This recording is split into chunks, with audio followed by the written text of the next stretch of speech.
Cette émission est une présentation de l'Espace 01 de Culture Shawinigan. Le Shawinigan Show est hydraté par l'excellente bière du Trou du Diable. Merci à nos partenaires. Le 92,9 CFUT, Radio Talbot, la force d'un réseau. PQM.net, la solution en web diffusion. Infotech, la meilleure place en informatique et en services techniques, c'est chez Infotech. Identité, vos besoins en impression, lettrage et vêtements. Triade, vos concepteurs web. Kingston HyperX et ses produits de grande qualité. Impressionnumérique.ca pour la qualité d'impression petits et grands formats en Mauricie. Et Zoe pour ses écrans performants utilisés mondialement en e-sport. Bienvenue au Shawinigan Show.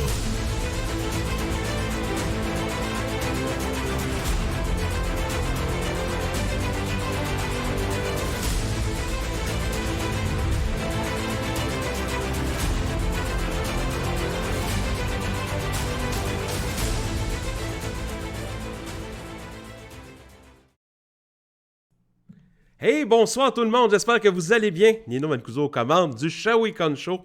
Ce soir, comme à l'habitude, nous sommes en direct à 19h30 sur Twitch à chaque lundi et en rediffusion au 92.9, la première heure en fait, qui est en rediffusion au 92.9 FM CFUT.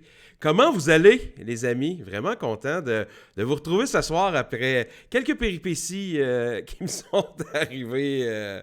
Un petit problème de santé, petite pierre au rein descendue dans la vessie. Je vous fais pas un tableau avec ça, mais c'est ça. Ça a été quelques jours plus durs. Je vais beaucoup mieux. Content d'être avec vous ce soir. Je vais juste prendre une petite seconde pour dire merci beaucoup à Somewhere Wolf pour ton abonnement, ton 3e mois d'abonnement avec Twitch Prime. Kiwi aussi, ton 2e mois d'abonnement. Merci beaucoup. C'est bien gentil de ta part. Norska aussi, son 2e mois d'abonnement. Merci pour vos abonnements. Toujours très apprécié. Merci pour votre support. Ce soir, je suis avec quelqu'un. C'est vraiment cool parce que j'aime beaucoup ce monsieur-là. Ce monsieur-là, on est pas mal des mêmes âges.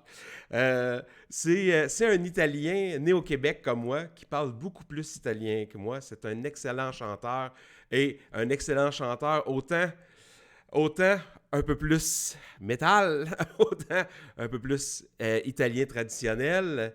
Je vous présente Marco Cagliari. Comment vas-tu? Ça va bien! Toi, ça va bien? Ça va mieux. Ça va mieux? Ça va mieux. Les chers auditeurs, vous allez bien aussi? Je pense que oui. Je pense que tout le monde est content. Merci Tipat aussi pour ton abonnement. Caroline, vous êtes en feu ce soir avec les abonnements. C'est très gentil de votre part. Malade. Marco, comment ça va, toi, depuis ce cher confinement? Toi qui es dans le milieu du spectacle. Moi, je travaille dans le milieu du spectacle. Toi, tu travailles aussi. On s'entend que t'es la figure de scène des spectacles. Comment ça va de ton côté? Ben, je vais te dire que ça va bien. Ça allait, les premières semaines furent très angoissantes, mais ça s'est passé assez vite. Notre gouvernement a quand même bien fait ça. Ils ont été quand même assez vite sur le piton là, pour aider sur plusieurs aspects et sous plusieurs niveaux, là, si je peux dire. Oui. Nous, dans la scène, ben, c'est pas évident. On a l'impression d'être les derniers quand même là, et que les gens passent pas à nous. Mais bon, moi, j'ai été quand même chanceux, je t'avoue, à part mes shows à moi, j'avais une centaine de shows cette année. Ah. Là, j'ai aucune idée. En tout cas, bref, c'est vraiment un peu n'importe quoi, mais à travers tout ça, il y a des choses qui en sont bien ressorties, si je peux dire. Tu sais, j'ai eu des demandes, puis à un moment donné, ben, je suis rentré sur le PCU, puis là, bon, OK, je vais m'occuper de mon enfant, puis je vais faire des shows live. En fait, j'ai commencé mes shows live tous les jeudis depuis à peu près le 26 mars. Oui. Fait que ça m'a donné quand même beaucoup de travail parce que j'ai fait tous les albums, toutes les setlists de chaque album. Puis il y a des tunes là-dedans que je n'avais pas joué depuis un méchant bout. Là. Plus tu avances dans le temps, plus que tu as d'albums, ben, plus que de chansons qui prennent le bord. Puis il y a des nouvelles rentrent. Fait que, hey boy, c'est pas évident. Mais bref, fait que tout ça pour dire que je me suis tenu occupé. Puis à un moment donné, j'ai eu une opportunité. Là, en ce moment, j'ai un contrat de 3 mois où je travaille pour des propriétaires de résidences pour personnes âgées. Mm-hmm. Ils ont décidé de leur faire une chaîne télévisée personnalisée juste pour leurs résidents. Fait que c'est vraiment cool. Wow. En fait, ça a commencé, je leur ai fait un show d'1 heure dans un studio de télé, puis eux l'ont passé dans leur chaîne. Pendant qu'il mangeait du spaghetti italien. Bref, un souper à l'italienne en écoutant des chansons italiennes faites par moi-même. Puis, et ça a commencé avec ça. Puis finalement, ils ont développé une émission de télé qui s'appelle Cagliari en cavale, où je vais littéralement chez les enfants des résidents. Et ces enfants-là, on leur capte des messages, genre bonne fête, maman, ou bonne fête des mères. Écoute, on voulait juste te dire qu'on s'ennuie de toi, puis on a hâte de faire un barbecue avec toi. Puis, fait que des messages de même, puis ça finit toujours avec une petite chanson italienne. Et moi, ça me fait aussi connaître leurs parents et tous ces gens-là, parce que je pose des questions comme ça. Et fait qu'on est une petite équipe qui font du contenu pour cette télé-là. Là, je ne sais pas si ça va, après 3 mois, je ne sais pas si ça va continuer, mais disons que ça m'aide beaucoup. J'ai été capable de sortir du PCU, fait que je suis quand même chanceux à travers, tu sais, on n'est pas beaucoup d'avoir cette chance-là, disons. Non, parce qu'on va se dire, c'est pas évident pour personne, Colin, puis encore plus, c'est plate que je vais côté artiste, côté scène, mais bon, c'est mon domaine aussi, puis je trouve que, c'est malheureux, mais on est pas mal dans les derniers. Je regardais les listes de déconfinement avec des dates, tout ça, puis présentement, tout ce qui est culture, tout ce qui est spectacle est même pas listé encore. Donc, c'est ça. Non, je sais, c'est quelque chose. Là tu vois, il y a des gens qui travaillent sur d'autres genres d'autres idées. Il y a une maison de la culture à Montréal qui m'ont appelé. C'est le fun. On est gâtés à Montréal. Il y a des maisons de la culture par quartier, tu sais. Oui. Il y a Ville d'Anjou, que c'est pas mon quartier, mais ils m'ont appelé. En fait, lui qui s'occupe de ça, c'est un gars assez alternatif, disons, là, qui m'a appelé pour faire un show. Il me paye un cachet, un full cachet, comme mon cachet de solo, tu peux dire, pour aller jouer 3 fois 20 minutes pour 3 résidences devant les balcons, tu sais. Ah, Fait que c'est ça, le fun, c'est vraiment, oui, c'est cool, tu sais. Ça, puis il y a un autre, il y a le gérant à Mamsel Ruiz qui fait musique mexicaine. OK. Lui, il vient du monde du cirque, puis il est en train de développer un truc complètement flyé, là, avec Mamsel, moi, puis peut-être 2 autres musiciens ambulants. On va être comme ambulants, fait que là, il essaie de vendre ça, mais c'est complètement pété, là. Fait que je peux pas en dire plus, mais c'est un truc qu'on va embarquer. Wow. Là, celle-là, le cachet, je ne sais pas, mais bon, c'est ça. Fait que on revient un peu à... on revient. J'ai l'impression un peu de revenir un peu à zéro puis de mettre toute mon expérience en arrière où, tu sais, tu gagnes, comme dans n'importe quel travail, tu gagnes pas de l'expérience, mais tu gagnes de l'ancienneté. Oui. J'ai l'impression que je suis en train de perdre mon ancienneté, que je reviens à la base. Mais comme je dis, la Maison de la Culture me donne mon cachet que je demande habituellement, mais puis le truc des résidences, ça vaut beaucoup plus cher. Là, je parle de tout le monde, là, les animateurs, les monteurs. C'est juste que c'est payé plus que le PCU. T'sais. Mais est-ce que c'est payé à la juste valeur? Non. Ouais. Ça, je peux dire que non.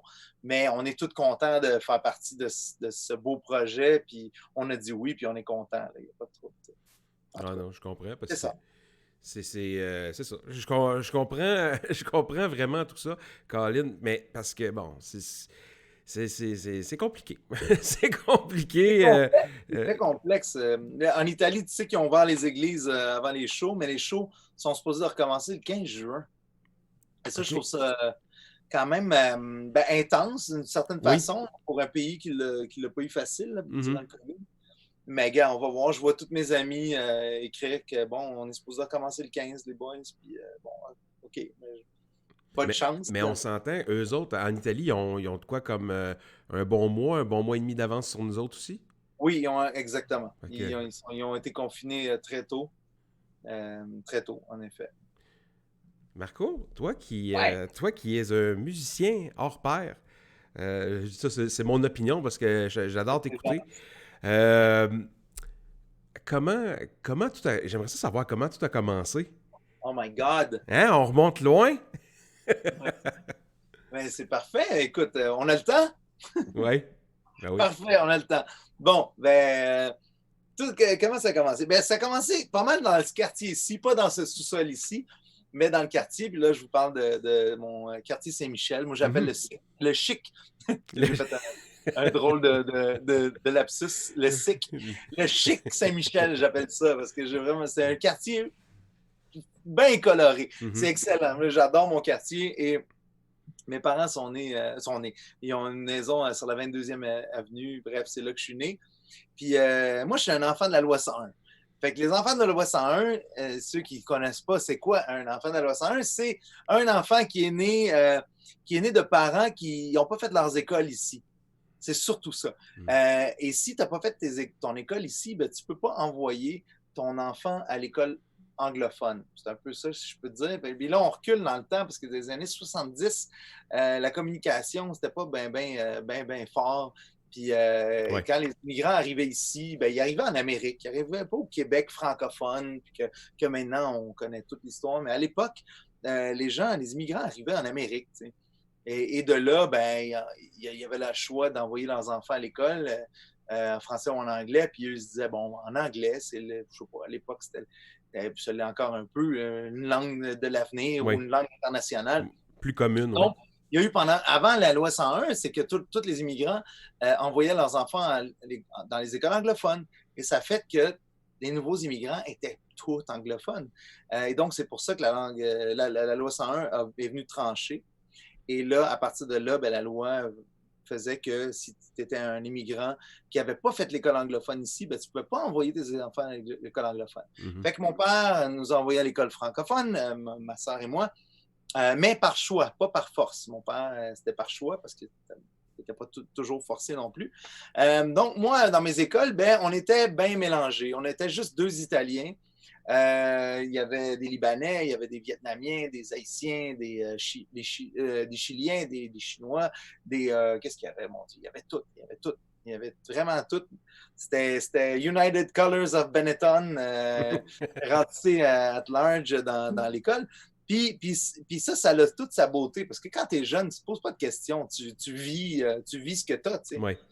Donc, moi, j'étais habitué le midi, quand on ouvrait nos boîtes à lunch, ben, ça sentait, chaque boîte à lunch sentait un pays. Chez mon ami vietnamien, ça sentait le Vietnam, mais c'est capoté. Carlos Araya, le drummer d'Anonymous, on a grandi ensemble. Lui, ça sentait la soupe au poulet. C'est Chili. Les jumeaux Daniel Oscar d'Anonymous, ben, eux autres, ça sentait l'Espagne, les paellas et compagnie. Et donc, et aussi, c'est quand on fêtait nos fêtes, ben, on allait chacun chez soi. Fait que là, on arrivait vraiment chacun dans notre culture. Chez nous, c'était italien. Chez les autres, c'était un autre. Autant nos amis vietnamiens, haïtiens et compagnie. On avait cette richesse-là de juste trouver ça normal et non bizarre de « Ah, chez lui, c'est le même. » Puis ça finit là, surtout. Pas plus que ça. Mais ça, en fait, je t'en parle parce que c'est important où je suis rendu. Tout ce début-là, c'est important parce que ça l'a... Comment je peux dire? Ce mélange de cultures-là est allé jusqu'à dans Anonymous, jusqu'à mon côté heavy metal et aussi dans la musique du monde que je fais. Toute cette espèce d'ouverture-là, cette simplicité-là d'être ouvert ou de métisser aussi, surtout. Fait que l'école, c'est ça. Enfant de la loi 101, je grandis avec plein de monde. Et là-dedans, ben, j'ai mes 3 meilleurs amis, les frères jumeaux, Daniel Oscar Souto et Carlos Araya. C'est vraiment mes meilleurs amis. Il y en avait d'autres qui gravitaient autour, mais ensemble, on avait une passion qui était la musique. T'sais. Araya, lui, ses parents écoutaient du Deep Purple puis du Black Sabbath. Daniel Oscar, son père écoutait du Kiss et du Julio Iglesias aussi. C'était bien mélangé. Chez nous, c'est ma sœur, qui est 4 ans plus vieille que moi. Elle a rentré un vinyle de Def Leppard puis un vinyle beaucoup de vinyles de Loverboy. Loverboy, ça semble pas être si élevé que ça, mais si vous, écoute, chers auditeurs, si jamais vous mettez une tune de Loverboy ou deux, là, vous allez sentir que la guitare là, était vraiment bien distorsionnée, puis ça rockait à tabarouette, vraiment. Pour l'époque surtout, là. Donc, ça, c'est des influences que j'avais à la maison. Mais à la maison, on spinait autant des records de Joe Dassin que de Pavarotti, que Elvis. Elvis, mon Dieu. Et Patoff, bien sûr, Patoff, pour bien faire peur à tout le monde. En tout cas, bref. Donc, ça, c'est la culture un peu entre les amis et ce qui se passait chez nous. Et de là, ben, avec vraiment mes meilleurs chums d'amis, un jour, je me souviens, Carlos Araya, son père, il travaillait chez 3M. 3M, c'est ceux qui font le Scotch Tape. Oui. Des affaires qui ont un lien avec ce qui colle. Finalement, tout ce qui colle, c'est G3M. Puis, écoute, il revenait tout le temps avec des rouleaux de tape à l'infini. Des rouleaux de tape transparents. Et à un moment donné, Carlos, ben, il a eu l'idée de prendre des seaux, vraiment des seaux là, vides, et de mettre du tape après ça. Ça, en passant, je vous fais l'histoire en détail. Là. Il n'y a pas beaucoup de monde qui connaissent toutes ces histoires-là. Mais, fait qu'il a mis tout du tape sur ses... Il a fait des pots, dans le fond, sur ses seaux. Puis les seaux, il les a tous mis devant lui comme un drum. Ça, c'est le premier drum à Carlos. Wow. Il s'est pris des baguettes de cuisine, de je sais pas quoi. Puis là, il se mettait à tapocher sur ça. Et ça, il faut que je le dise, Carlos Araya, là, un jour, tu devrais l'interviewer. Il est vraiment extrêmement sympathique, Carlos, et il va t'en dire plein d'histoires. Araya, en fait, c'est ça. Il a toujours été, comment je peux dire, ça a toujours été un naturel envers son drum et le rythme, sur son côté latin, Amérique latine. Mm-hmm. Bref. Mais il a toujours été très bon, puis il a pris quelques cours, mais il a toujours été un très naturel. Donc, lui, sa première batterie, c'était vraiment de tapocher sur ces espèces de sauts-là. Wow. Puis moi, j'avais une guitare classique. Les jumeaux étaient supposés... Ah, ça, c'est très drôle. Les jumeaux étaient supposés d'être des deux guitaristes. Puis moi, j'étais supposé être bassiste, mais finalement, j'ai acheté une guitare avant eux. Fait que là, Oscar, il était un peu obligé de jouer de la bass, mais il m'en a jamais voulu. Là, fait que c'est pas l'important de l'histoire. Mais puis en même temps, moi, je me suis dit, ben, c'est pas pratique, deux jumeaux qui jouent de la guitare. Ça va être bien plus pratique s'il y en a un bassiste puis un guitariste. Ça va être bien plus fun. Bref, ça, c'est une mentalité de 14 ans. Parce que ça, il faut le dire aussi, c'est qu'on a parti le band à 14 ans. Wow. Carlos, il y avait ces espèces de trucs-là, moins une guitare. À un moment donné, Carlos Araya a trouvé une guitare électrique dans la poubelle, littéralement. Là, à un moment donné, je me souviens d'un été, là, on avait tous nos petits BMX, là, un peu de fils d'importés. Là. Puis, ça veut dire que c'était pas de l'année. Écoute, je me souviens, là, nous, Montréal puis quartier Saint-Michel, c'est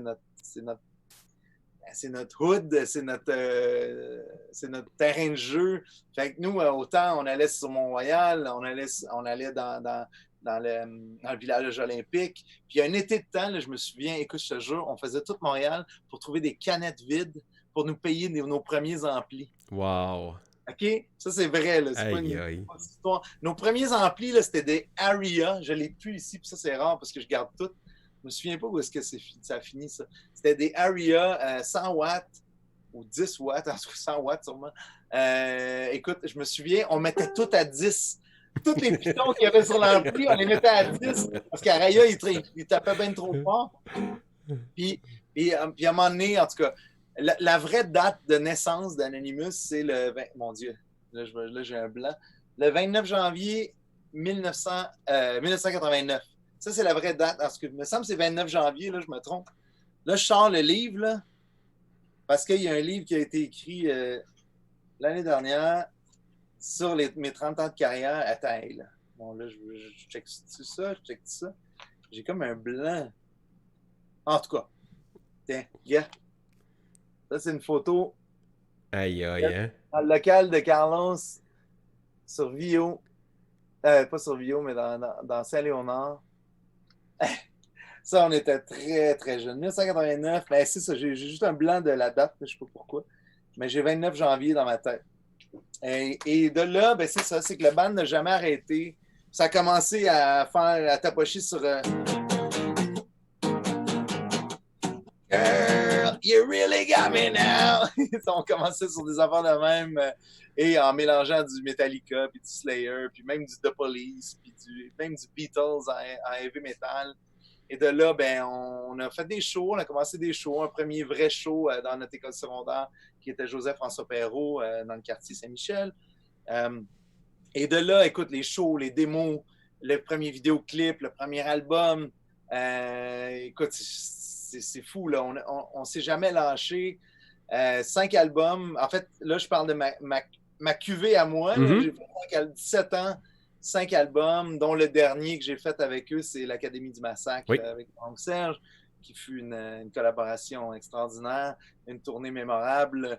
Et c'est ça, fait que des tournées aussi en Italie, en France, en Belgique, mon Dieu, où c'est qu'on est allé au Mexique.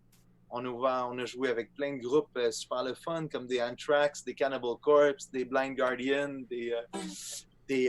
mon Dieu, Nevermore, des chanteurs d'Anthrax, que j'ai un blanc de mémoire. Belladonna, Carlos Araya et Oscar sont même allés faire une tournée avec lui comme bassiste drummer. Ils sont allés faire une incursion aux États-Unis pour une run de show. Je me souviens pas si c'était 4-5 shows. Ça, c'est une grosse expérience que les gars ont vécue. Mais c'est ça. Fait que ça, c'est ma partie avec Anonymous, 17 ans. Puis à travers ça, ben là, à travers ça, c'est une histoire. Et à travers cette histoire-là, ben, moi, à 19 ans, je suis allé en Italie. J'ai eu la chance d'aller en Italie dans un programme qui existe dans la région de mon père, parce que mon père est trentin. Le Trentin, c'est le nord-est de l'Italie, puis là-bas, c'est une région autonome. Et eux, ils donnent la chance à tous les enfants tous les fils d'Italiens de Trentin dans le monde d'aller faire un séjour là-bas, c'est pas un échange. Je pense que maintenant, c'est rendu un échange, mais à l'époque, c'est vraiment un séjour. Wow. J'allais passer un séjour de 2 semaines là-bas pour apprendre la culture de vraiment la région de tes parents. Je me souviens, on était 2 Québécois, puis le reste, des Américains, Canadiens, Vénézuéliens, Australiens. Et c'était le fun parce que tout ce qu'on avait en commun, c'était nos parents qui venaient de cette région-là. C'était vraiment très enrichissant. Puis moi, ben, j'ai profité, j'avais 2 semaines là-bas, mais j'ai profité, je suis resté 1 mois et demi. Puis j'ai vraiment fait le tour. Là, je suis allé chez toute ma parenté, parce que j'ai de la famille à Turin, à Milan, à Trento, à Rome. Et de là, c'est là que ça a été pour moi un tournant dans ma vie musicale, mais surtout culturelle. C'est là que je pense que c'est un truc là, que je dirais à tous les fils d'immigrants, peu importe la culture, là, c'est un truc que je souhaite que ça vous arrive jeune, parce que ça vous met dans dans une belle voie, une voie sincère de juste chercher de comprendre tes racines, tu sais.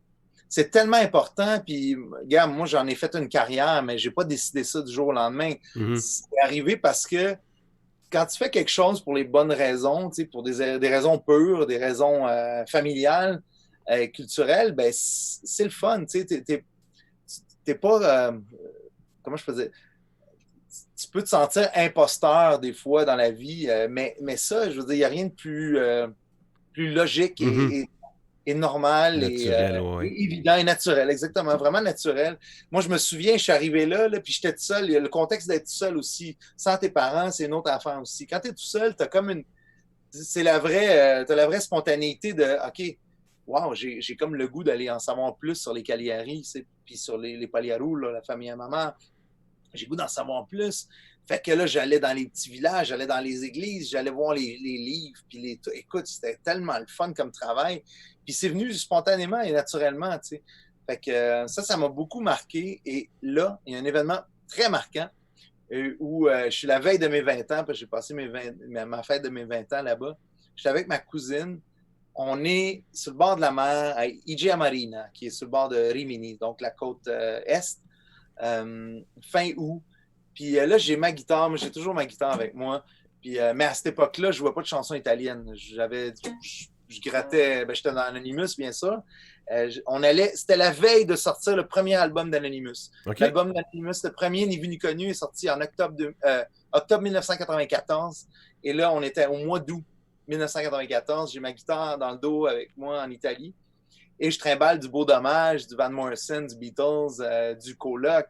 Puis je gratte pas vraiment du heavy metal parce que, bon, sur des guitares acoustiques, c'était pas l'affaire que tu joues en gang, disons. Là, fait que, mais là, je suis là sur le bord de la mer. Puis on rencontre un ami à ma cousine Ariane et lui a sa guitare. Fait que là, on est sur la mer, sur le bord de la mer. On s'échange des tunes. Il me monte une tune de Red Hot. Moi, j'y monte une tune de Beau Dommage. On mélange tout ça. Wow! C'est le fun, ça. Oui, c'est le fun. Mais là, c'est vraiment un moment très, très spécifique et très, très cocasse. C'est que là, ma cousine, elle me dit, pourquoi vous ne faites pas un show ce soir, comme juste acoustique, pas de micro, rien, devant l'hôtel. Petit hôtel, rien, devant une petite piazza de même. Fait que là, ben oui, pourquoi pas. Fait que là, on continue à gratter, on se fait un petit set de 12 tunes, puis on s'accompagne, bien sûr. Et là, on fait le show, puis là, les gens, écoute, ça a jasé beaucoup, les gens, genre, ils vont avoir un petit show, OK? Fait que là, les gens amenaient leurs petites chaises, puis là, c'était surtout des personnes âgées.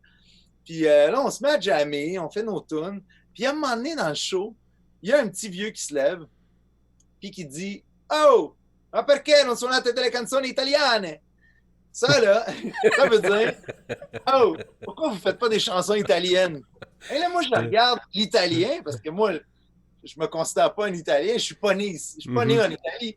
Fait que moi, je regarde l'italien, guitariste, puis là, j'ai dit « Ben, t'en connais, tu sais? » Il dit « Non, j'en connais pas. » Oh non! À ce moment-là, là, Nino, ça m'a tellement marqué.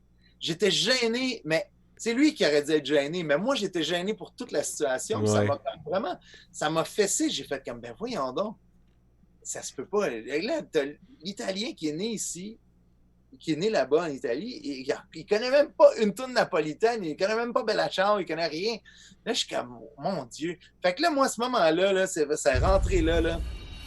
Puis, quand je suis revenu à Montréal de ce voyage-là, écoute, une des premières choses que je suis allé faire, je suis allé chez Archambault, puis je me suis pris un livre des plus grandes chansons italiennes. OK? C'est vraiment là. Puis à cette époque-là, une autre chose que je n'ai pas dit, mais j'étais au Cégep Saint-Laurent en musique. Je suis rentré en guitare classique, puis en chant classique.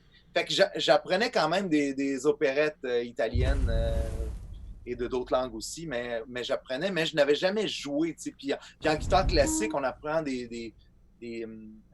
vraiment des pièces de guitare classique. On n'apprend pas au Sole Mio, mettons, là, on n'apprend pas des trucs comme ça. Donc, pour revenir au livre, j'achète le livre, puis dans le livre, ben, il y a des chansons napolitaines, il y a Bella Ciao, il y a Au Sole Mio, il y a des trucs comme ça. Puis moi, ce livre-là, là, écoute, que j'ai pu malheureusement, parce que je me suis fait voler. À un moment donné, il était dans un sac où je me suis fait un sac avec mon laptop. Je me suis fait voler à Montréal dans mon truck. Bravo. Fait que, bref.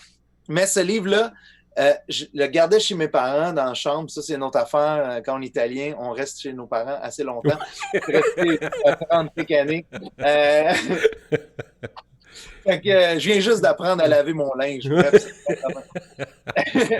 Non, mais mes parents m'ont donné cette chance-là d'investir dans ma musique. Tu sais, j'ai investi ça dans mon camion, dans mes tournées, dans mes albums, dans tout. Ça, c'est une belle chose de notre culture italienne. Oui. On nous donne cette opportunité-là, et merci mes parents, d'ailleurs. Donc, tout ça pour dire que ce livre-là, il était dans ma chambre chez mes parents, puis quelques soirs dans la semaine, j'ouvrais le livre, puis là, doucement, j'apprenais des tunes. J'apprenais des tunes. À un moment donné, la première fut Bella Ciao. Puis Bella Ciao, la seule version que j'avais, là, que je connaissais, c'est celle de Thomas Fersen, du film Un crabe dans la tête. OK. Une super belle version. Puis Thomas Fersen, c'est un Français. J'ai jamais regardé son histoire à lui, là, mais peut-être qu'il avait des origines italiennes, je ne sais pas trop, mais c'est vraiment un musicien extraordinaire que j'aime beaucoup, mais je n'ai jamais su toute son histoire. Mais sa version de Bella Ciao est exceptionnelle. C'est la première que j'ai vraiment beaucoup aimée, que j'ai connue. Donc, j'ai appris Bella Ciao, j'ai appris Au Sole Mio et je me suis mis à composer aussi.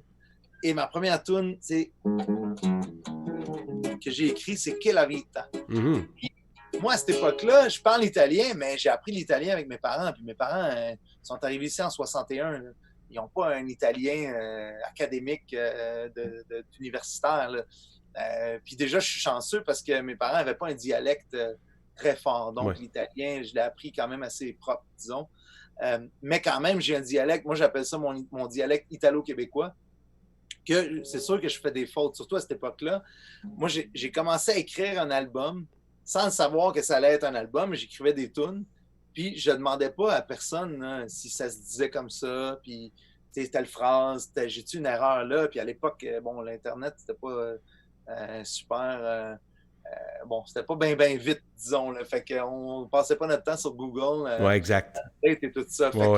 Fait que j'allais vraiment au pic puis à pelle. Puis j'ai gossé littéralement mon premier album qui s'appelle Que la vita, qui est sorti en 2004. Puis à cette époque-là, ben, j'étais en plein dans la tournée de l'Académie du Massacre. J'avais commencé En fait, j'avais sorti un démo avant 2004. J'avais sorti un démo de 4 tunes. Et ce démo-là, il s'est ramassé dans les mains de Belly Bum, dans les mains de Chantal Joly. Feu Chantal Joly de Radio Cannes, qui avait une émission extraordinaire de musique du monde qui s'appelait Bashi Bouzouk. Puis de là, écoute, ça a pris là, juste mon démo là, que j'avais fait, c'était juste guitare-voix gazou. That's it. Puis ce démo-là, c'est ça, il s'est ramassé dans les mains de plein de gens.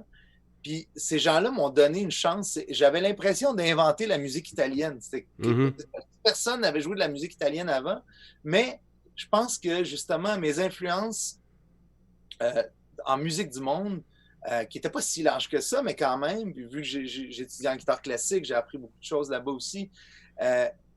Ma musique italienne n'était pas ordinaire. N'était pas construit comme un artiste italien, comme un. Je vais nommer des noms que vous connaissez ou ne connaissez pas, là, mais comme des Pepe Voltarelli ou des Banda Bardo ou des Matti delle Giuncaie ou des Borchia ou des Italiens nés là-bas. On n'a pas les mêmes contextes. T'sais, moi, je suis né ici. Ouais. On n'a pas les mêmes contextes musicaux et ni des histoires aussi ne sont pas pareilles. Donc, sais-tu qu'est-ce que je vais faire? Je vais te couper là parce que faut faire une petite pause. Juste avant, je vais remercier Tita21 Messalol. Merci pour vos follow, très gentil de votre part. Bienvenue dans la communauté de Shawi Concho et merci à Nicolas pour ton hébergement, mon ami. Puis qui dit pause? Ce soir, on part à la pause en musique. Marco, on part à la pause en chanson. Je te laisse aller. Ben, je vais vous jouer Que la Vita, justement la première que j'ai composée qui est devenue la pièce titre du premier album. On y va!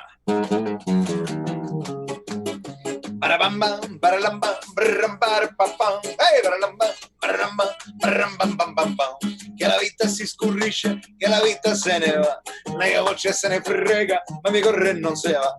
Tu mi dici che la vita ha i passi che farai, devi mai guardare indietro, devi solo camminare. Che la vita si schiarisce, che la vita se ne sta, la voce se ne frega, ma mi corre e se ne sta. Tu mi dici che la vita ha i passi che farai, devi mai guardare indietro, devi solo camminare. Un passo in fronte nell'altro per te, camminare più forte, più svelto dell'anima.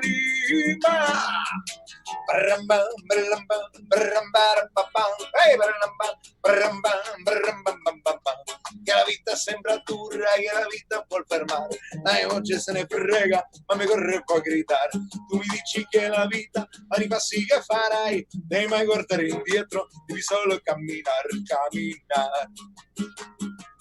Ah, ma la vita mi fa ridere come mai. Delle volte non ci penso, mi sospiro, mi fai guai. Tu mi dici che la vita ha i passi che farò, devo mai guardare indietro, devo solo camminare.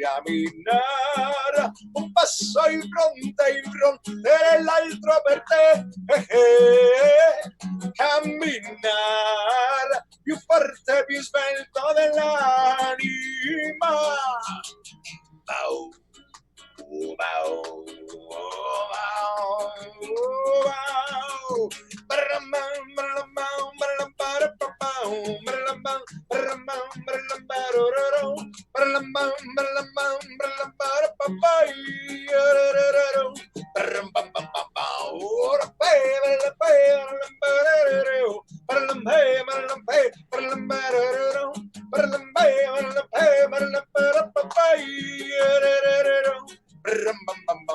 Camminare un passo in fronte nell'altro per te,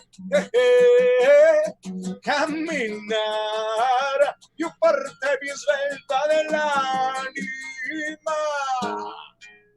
Ok, à la maison, on se lève debout avec les mains des airs. Hip,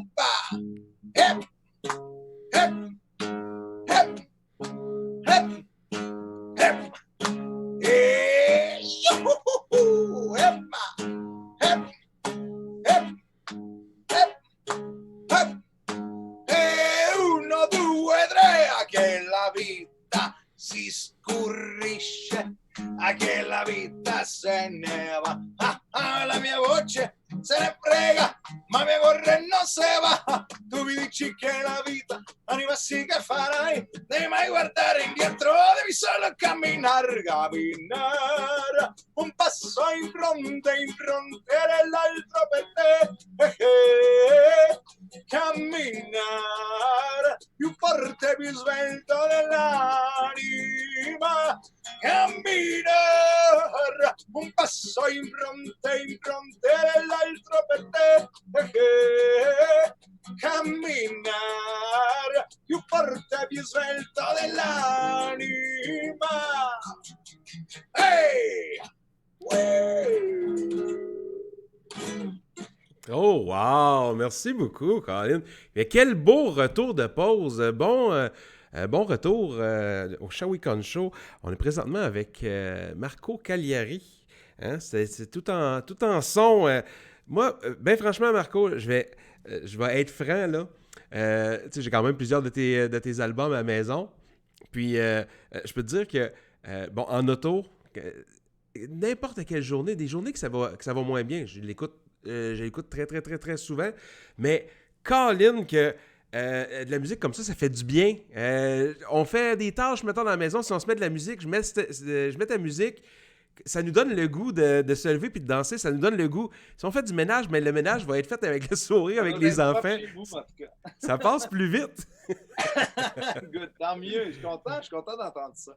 C'est souvent le message que j'ai, fait que c'est le fun d'entendre ça. Il y a ça touche beaucoup d'enfants aussi, ma musique, parce que c'est vivant. Regarde, tantôt, juste avant d'être en ligne avec toi, ben, ma blonde est photographe, puis écoute, en tout cas, il fallait qu'elle aille photographier une petite fête de famille dans une ruelle à Montréal d'une grand-maman italienne, Elena, de 70 ans, puis ma blonde a dit, écoute, amène ta guide, viens-t'en, on va y faire une surprise. J'étais arrivé là, je chantais 2-3 tunes, super festive, ils étaient tellement contents, les enfants, ça dansait partout, puis déjà, il y avait des musiciens là-dedans, ils disaient, mon Dieu, c'est donc bien le fun ce que tu fais. Merci, c'est gentil, on essaye que ce soit le fun, en tout cas, jusqu'ici, c'est pas mal tout le temps le fun.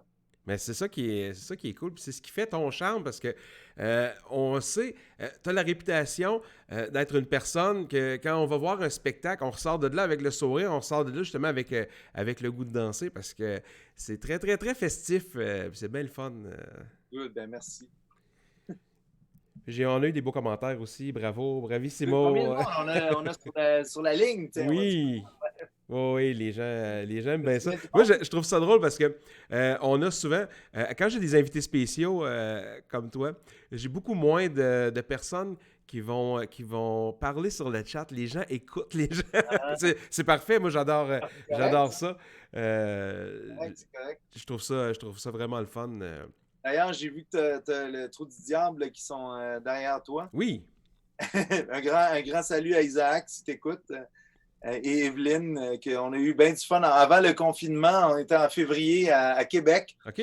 J'ai passé une belle veillée avec Isaac et Evelyne, sa copine, parce que je connais bien la maman d'Isaac. Elle vient en Italie avec nous. Oui, Marie-Louise. Marie-Louise.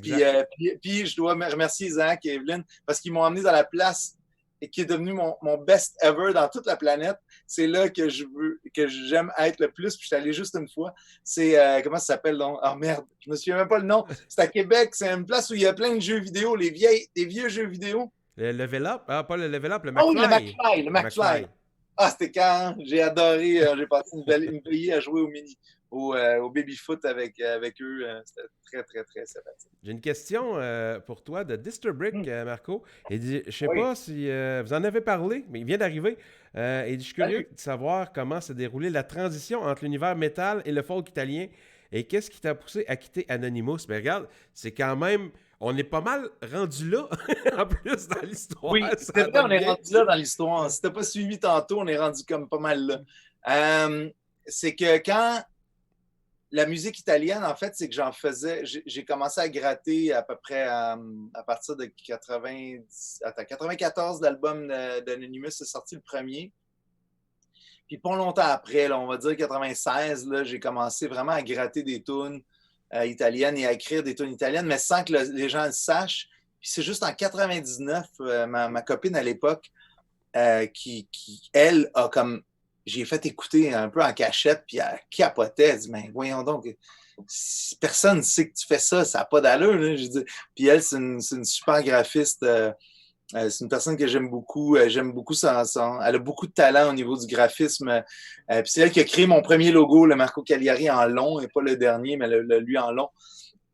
Puis bref, tout ça pour dire que j'ai décidé de faire un démo, puis là, j'ai fait des démos, puis là, les contrats commençaient à arriver. Puis moi, à l'époque, là, dans Anonymous, ben, j'enseignais dans des écoles privées de la musique, de la guitare. Et aussi, je faisais des déménagements avec le camion de la vanne de tournée qui était à mon nom. Et donc, je faisais des déménagements. J'étais un peu déménageur. J'en suis sorti avec une belle tendinite qui vient pas de heavy metal, mais des déménagements. Ouais. Et donc, je jonglais avec les job-in. Puis là, à un moment donné, c'est ça, c'est que j'ai commencé à faire des shows. J'ai commencé avec Lisanne Champagne, qui était trompettiste pour Collectivo à l'époque, qui est devenu, on est devenu un duo. Ensuite, j'ai rencontré à cause de la Fanfare pour Lucio Altobelli, accordéoniste et percussionniste dans la Fanfare pour et dans Sagapoul. Là, on rentre dans le milieu de musique du monde. Mais moi, je suis dans Anonymous aussi en même temps. Là. Fait que là, j'ai un pied dans le métal, un pied dans la musique du monde.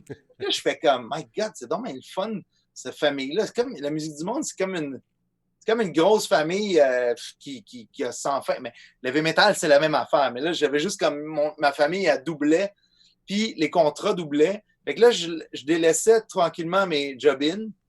Je travaillais dans un dépanneur aussi. Oh my God, ceux qui me connaissent. J'ai travaillé longtemps dans un dépanneur à Tétroville, en tout cas. Fait que ça, c'est une des job-in que je jonglais. Fait que là, je délaissais le dépanneur, je délaissais l'enseignement, je délaissais les jobs de déménagement pour faire des shows, littéralement, en italien. En Montréal, j'ai commencé, je faisais le Zazium, les Bobards, le Divan Orange, le Café Sarajevo. Il y a des places qui n'existent même plus. Le Loft, bref, il y avait plein de places comme ça.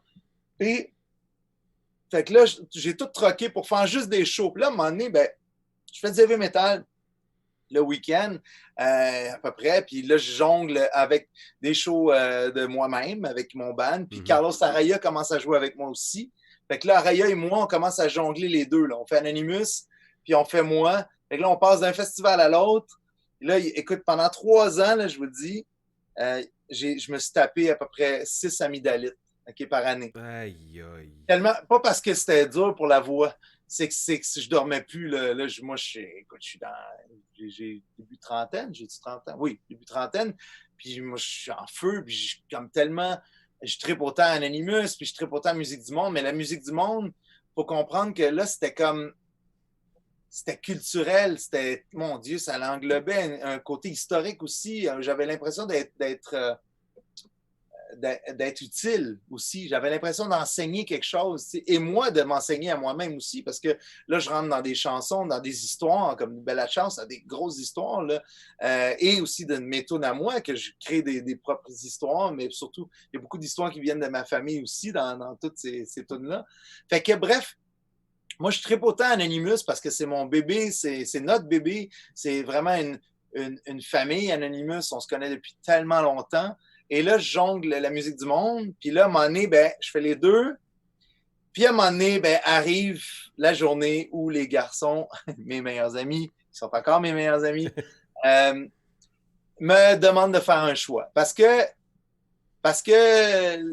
le Marco qu'ils ont toujours connu, Marco, il est intense. Marco, il est intense, puis il est intègre, puis il est généreux, puis je vais toujours donner mon 100%. Et dans Anonymous, on a toutes comme dans toute bande, toute entreprise ou whatever, on a toutes nos capacités puis nos forces. T'sais. Moi, ma force, c'était le social, c'était le PR, c'était le merch aussi, les produits dérivés. C'était vraiment, là, c'est moi qui allait qui trouvait les magasins pour aller apporter les chandails de Rimouski à Abitibi, au Saguenay-Lac-Saint-Jean, parce que c'est aussi ça qui faisait rouler le band. Le heavy metal, ça ne roule pas à grands coups de subvention, disons. Là. Fait que, donc, moi, ça, c'était ma force. Les autres avaient leur force dans tout ça. Puis, à un moment donné, ben, je me souviens, après l'Académie du Massacre, on composait pour le prochain album, tu sais. Puis, j'étais moins là. Moi, je trouvais que j'étais là, mais eux me connaissaient tellement intense que ils ont vu que j'étais moins actif, j'étais moins là à 100%, parce que j'avais un autre bébé en parallèle que j'étais en train de fonder. Mais dans ma tête, ça n'a jamais été faire un ou l'autre. Ça, il faut que ça soit clair. Jamais, jamais, j'aurais troqué Anonymous pour quoi que ce soit. C'est juste, dans le fond, ce que j'ai troqué, c'est toutes mes job-in pour faire quelque chose que j'aime profondément beaucoup plus, faire de la scène. Et moi, j'étais prête à faire les deux, vraiment à long terme, puis je serais même encore en train de faire ça s'il fallait. Mais mes amis m'ont demandé de faire un choix, c'est Anonymous ou ma carrière solo. Ce jour-là était très, très difficile pour tout le monde. Ben oui, j'imagine. Parce que moi, je ne m'attendais pas à ça, puis moi, j'avais proposé de faire un genre de remue-ménage. Non, juste un check-up comme des boys, tu sais. On a fait 5 albums, puis on continue, mais tu sais, pourquoi on prend pas un break, mais un genre de, tu sais, faisons des projets solo, parce qu'eux autres aussi, ils tripaient sur plein d'affaires différentes, tu sais. Faisons des projets, puis moi, je rêvais un peu à la Kiss, là. Les Kiss, à un moment donné, ils ont fait chacun un album, là, ça, je trouve ça juste du génie. Ouais. Génie. Ace Frehley est allé de son bord, puis tout avec la même couverture, ça, c'était malade. J'aurais pas fait ça pareil de même, mais je trouvais ça une idée de génie quand même. Puis finalement, ben c'est ça. Eux autres, non, ils trouvaient que c'était pas une... Eux, ils étaient pas rendus là. Fait que j'ai comme... Gars, c'était 3 contre 1, puis j'acceptais pas la défaite, mais le choix. Puis j'ai demandé aux gars de me promettre de jamais arrêter, puis de continuer à garder le flambeau allumé. Puis aussi, je leur ai dit, je dis, écoute les gars, là, j'espère que vous allez demander à Jeff Fortin de rentrer dans le band. C'est inévitable. Parce que Jeff, à l'époque, c'était notre technicien de scène, son frère était technicien de son. Jeff, il faisait partie d'Anonymous, là, et c'est un Christ de grand guitariste incroyable. Il torche moi et Daniel de loin. Et en plus, ben, il est devenu réalisateur. Il est devenu un super bon réalisateur dans l'heavy metal, Jeff. Là, il se consacre à la bière. Maintenant, il s'occupe du fermenteur avec un membre de Reanimator. Il fait de la méchante bonne bière. D'ailleurs, je ne suis pas allé encore au fermenteur. C'est à l'Assomption. J'ai juste pas eu la chance encore d'y aller, mais je me promets d'y aller après le confinement. Ça va ouvrir. En fait, ça devrait être là, la première réunion après confinement, ça devrait être au fermenteur. Tiens, je te fais de la bonne pub. Fait que tout simplement, c'est ça. Là, on est en 2006 à peu près. 3 ans après l'album L'Académie du Massacre. Puis là, ben, du jour au lendemain, c'est ça. Moi, je me trouve à... Wow! Plus d'Anonymous. Ça a été une méchante claque. Là. Pendant un an, même 2, là, ça a été très, très, très sensible. Sujet sensible entre moi et Oscar. Mais on s'aimait. En fait, c'était sensible parce qu'on s'aime beaucoup. Mais c'était dur à avaler. Puis Oscar, il m'a avoué plein de trucs après. Puis je suis content où est-ce qu'ils sont rendus. Chacun, on a fait notre chemin. Puis c'est fou parce que ça, c'était en 2006. Ça fait déjà 14 ans. Capoté. J'ai passé 17 ans avec eux. Puis là, dans 2-3 ans, ça va faire le même temps que je suis parti, que j'ai existé dans l'année. C'est complètement fou comment le temps, il vole. Mais c'est ça. Fait que je sais pas si ça répond à ta question, mon cher Mr. Brick. Mr. What? Disturbrick. Disturbrick? Exactement. Disturbrick. J'espère que ça répond à ta question. Oui, il vient d'écrire justement. Wow, je savais pas tout ça. Merci pour l'info. Bon, c'est ça. Mais il faut dire aussi, ça, tu vois, j'ai fait 17 ans avec eux, puis 3 ans plus tard, Anonymous fêtait le 20e anniversaire, puis je suis retourné dans le band faire une tournée de 8-9 shows. Ça a été, écoute, j'avais pas joué les tunes depuis 3 ans. Je suis revenu, écoute, c'était comme enfiler des vieilles pantoufles. C'était parfait. Puis il n'y avait pas d'animosité, il n'y a pas de...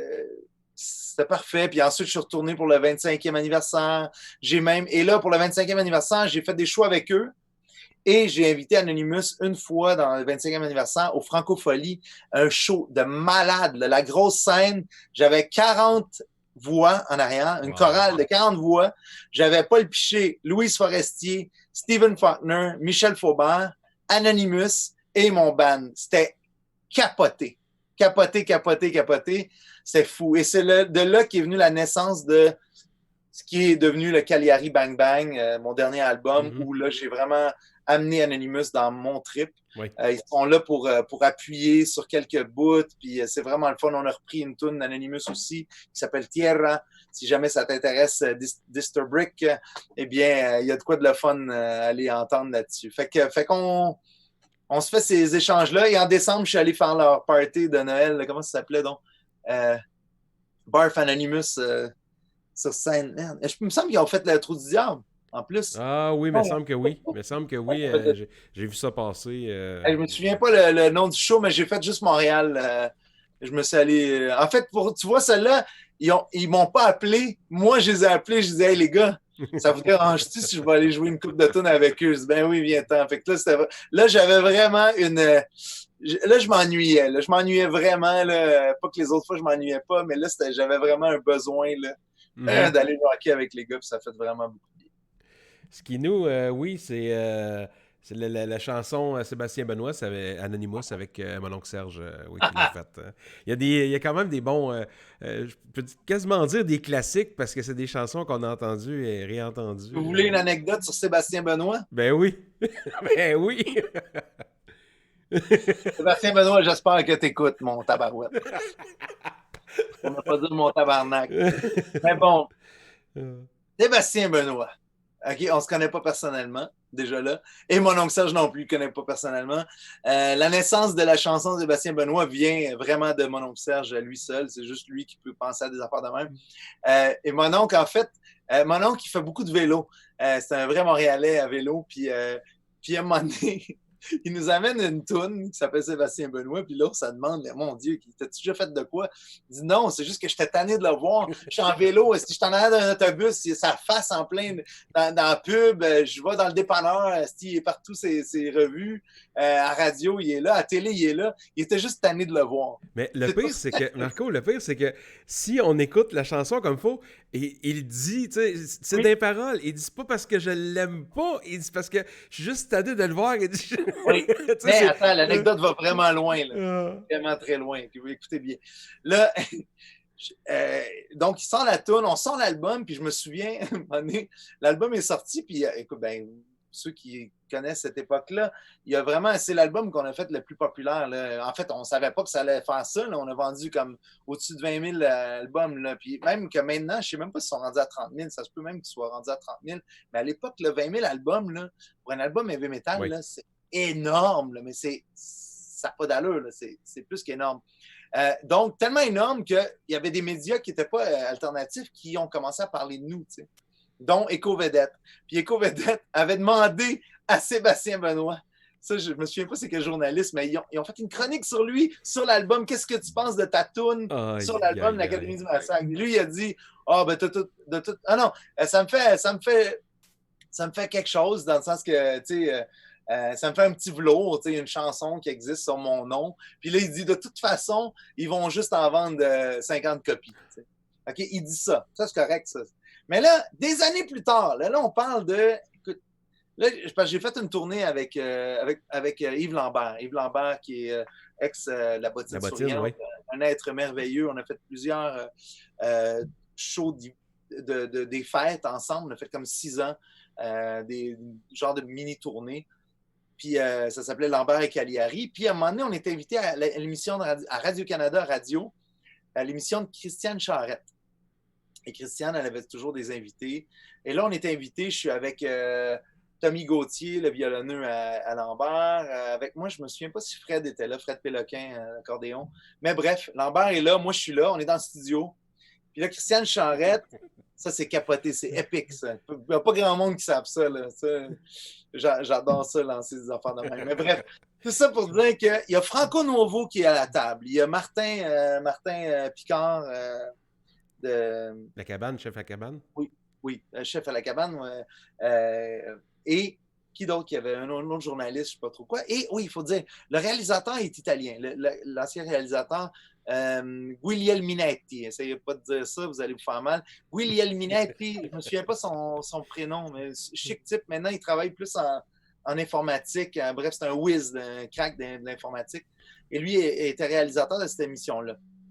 Là, on est en train de jouer dans le studio. C'est live, là. tout ça, c'est live, puis nanana. Puis là, Christiane, là, on finit notre tourne, puis là, Christiane, elle annonce, elle dit « Hey, c'est la dernière, en fin de semaine, de La Fureur, après 20 ans, je pense que ça a fait 20 ans. » Puis ceux qui le savent, moi, j'ai jamais vraiment écouté ça, mais les derniers 10 ans, c'était Sébastien Benoît Oui. qui animait. Fait qu'on reçoit Sébastien Benoît. Fait que là, il rentre dans le studio. Il me dit pas vraiment bonjour. Il va s'asseoir devant Christiane Charette. Non, mais tout le monde est dans le studio, là. Il s'assoit devant Christiane Charette, puis là, il parle de la dernière. Puis Christiane Charette, elle a aucune idée que moi, j'ai fait l'Académie du Massacre, puis qu'il y a une toune qui s'appelle Sébastien Benoît. Elle a aucune idée. Fait qu'elle, Christiane, juste pour faire de la jasette, elle se dit, ben il y a des artistes dans le studio, fait que je vais demander, à Marco Cagliari comment lui a vécu ça, La Fureur. Et là, check ça. Elle me demande, Sébastien est là. Puis là, elle me demande, toi, Marco Cagliari, t'as déjà fait La Fureur? Là, moi, je regarde, je dis, ben non, on m'a jamais invité. Moi, je dis ça. Tout bonnement, c'était pas méchant. On m'a jamais invité, c'est ce que je te dis. Et là, Sébastien se vire de bord. Et là, il me regarde, puis Christiane Charette en l'air de lui, les studios, là, tout est ouvert, les micros. Il dit non, on n'a jamais invité Marco Cagliari parce qu'il fait partie de l'album l'Académie du Massacre avec mon oncle Serge. Puis ils ont fait une chanson sur moi. Il a dit ça en ondes. Oh, non. Franco Novo me regarde avec des yeux, là. Martin Picard regarde, il dit, ben voyons donc.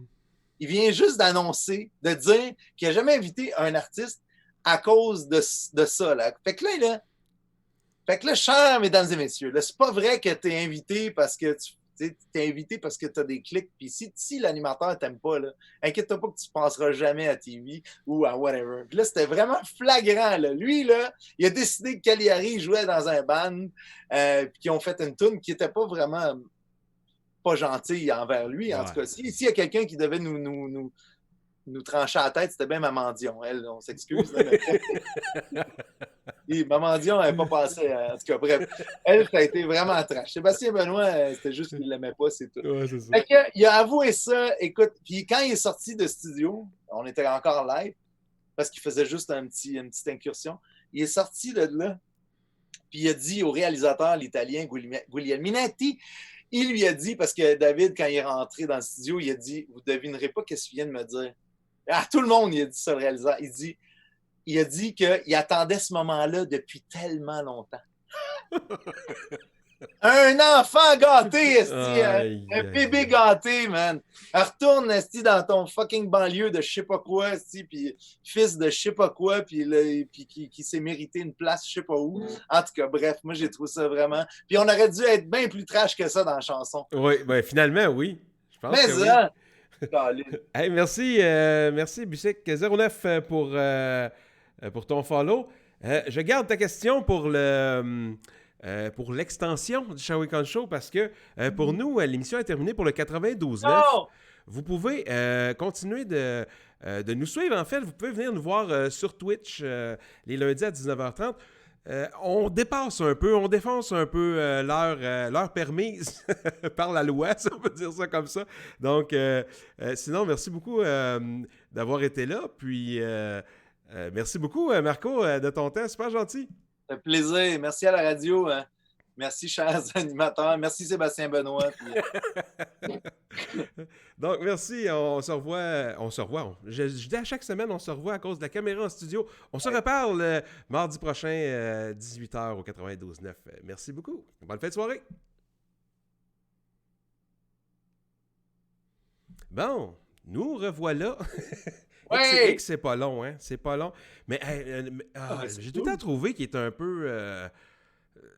arrogant, qui s'aime beaucoup trop.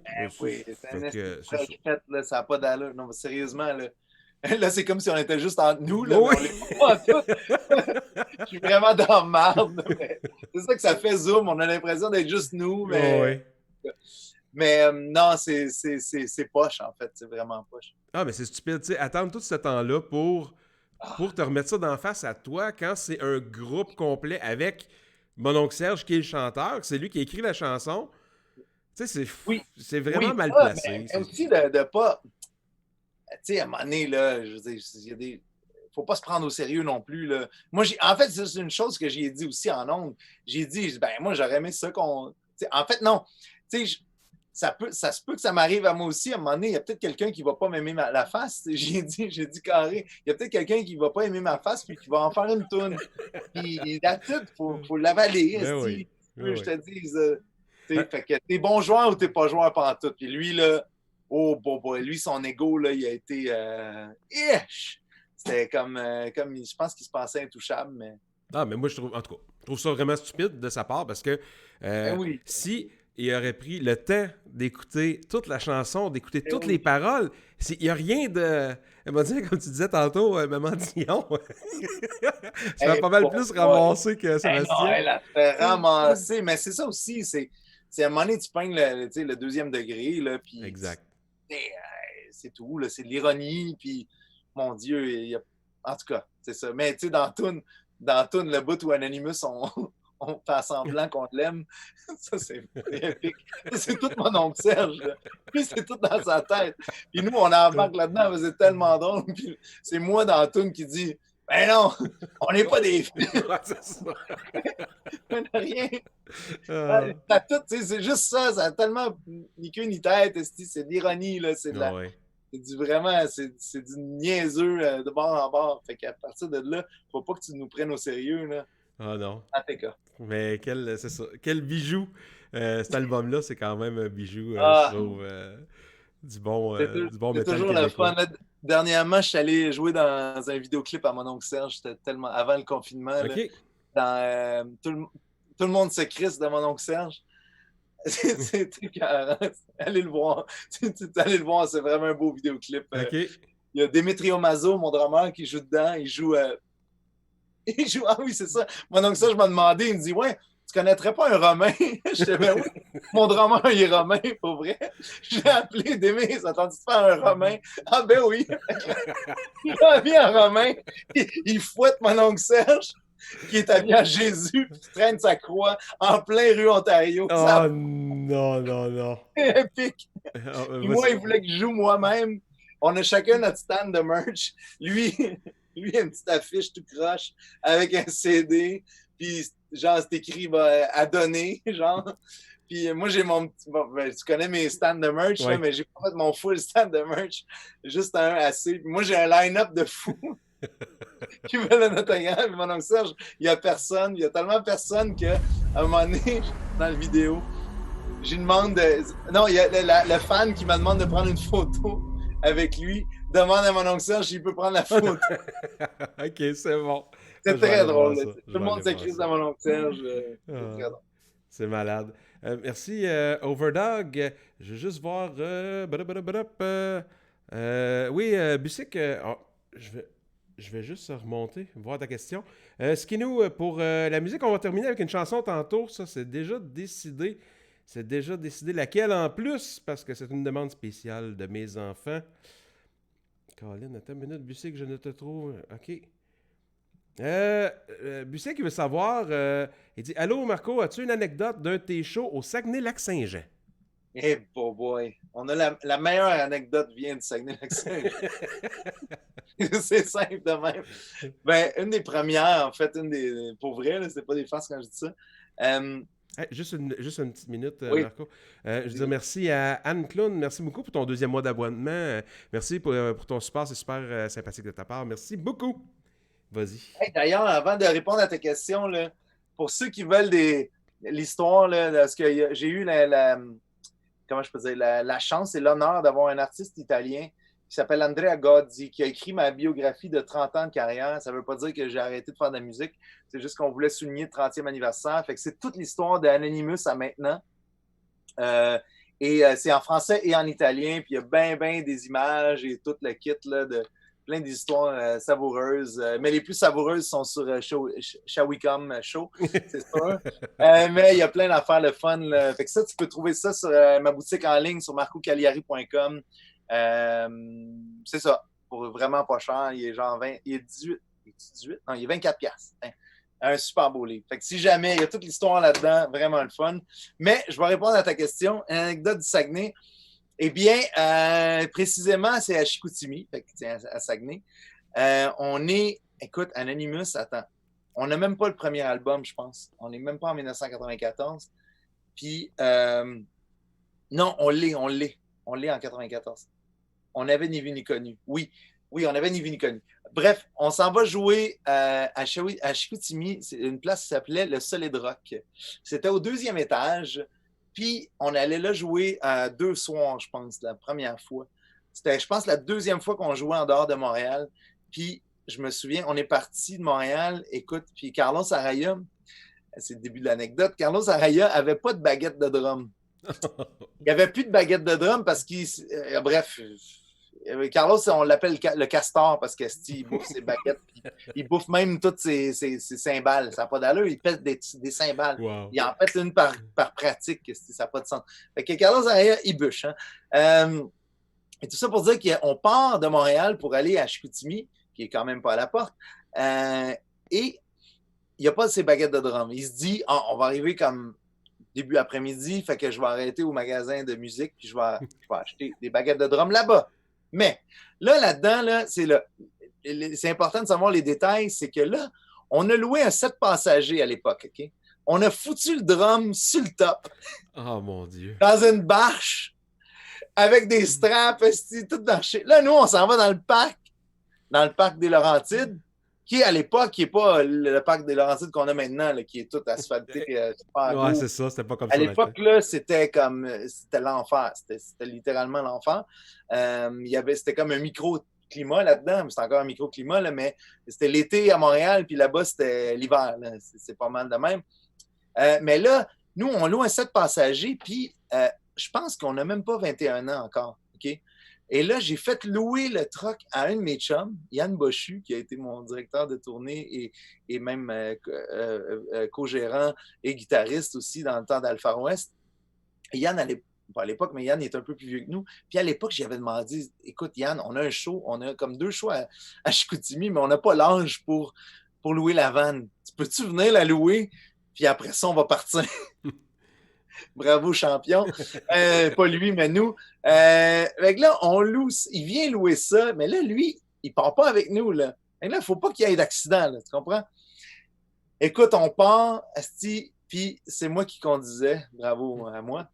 C'est moi qui conduisais, puis à un moment donné, je pogne, tu sais, la fameuse, c'est aussi niaiseux que ça, quand tu pognes la... Attends, c'est-tu la 40?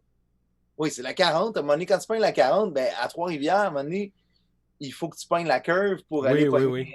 Il y a comme une bifurcation. Écoute, fouille-moi pourquoi j'ai pogné la curve, je l'ai pognée super vite. Puis je manquais beaucoup d'expérience, bien sûr, c'est toute ma faute. J'ai pogné la curve, puis j'ai arraché la roue d'en avant. OK? On n'a pas fait de tonneau, rien. Ça a juste comme vraiment, j'ai pogné l'espèce de garde-fou. Hein. De là, la chanson Garde-fou, d'ailleurs. Pour vrai, ça, c'est pas des fans. La chanson Garde-fou, c'est pour moi, ça. C'est ça. Ça garde les fous comme moi. Fait que, bref, j'ai pogné une mauvaise curve, puis manque d'expérience. Écoute, arrache le pneu en avant. Là, on est pogné là. Mais là, on vient de faire 1 heure, même pas 1h30 de route, tu sais. Faut aller à Chicoutimi. On a un char loué.